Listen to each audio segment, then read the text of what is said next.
Bulldozer బాబా యోగి తన పనిని తాను చేసుకుంటూ పోతున్నాడు.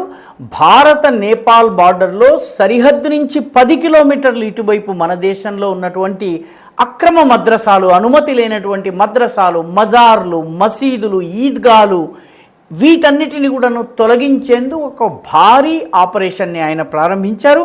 ఈ ఎంక్రోచ్మెంట్ రిమూవల్ ఆపరేషన్లో భాగంగా ముఖ్యంగా ఇండో నేపాల్ బార్డర్లో మహారాజ్గంజ్, సిద్ధార్థనగర్, బలరాంపూర్, శ్రావస్తి, బహ్రాయిచ్, లఖింపూర్ ఖేరి, పీలీభీత్ ఈ జిల్లాల్లో ఆపరేషన్ జరుగుతోంది. 286 ఇల్లీగల్ స్ట్రక్చర్స్ ఏవైతే ఉన్నాయో వాటిని తొలగించడం జరిగింది. ఇందులోపల 226 అక్రమ మద్రసాలు ఉన్నాయి, 30 అనుమతి లేని మసీదులు ఉన్నాయి, 25 మజార్లు ఉన్నాయి, వీటికి కూడా ఎలాంటి అనుమతులు లేవు. అదేవిధంగా 6 ఈద్గాలు కూడా ఉన్నాయి. ఈ ఆపరేషన్ ఇంకా కొనసాగుతుందని ప్రభుత్వ అధికారులు చెబుతున్నారు.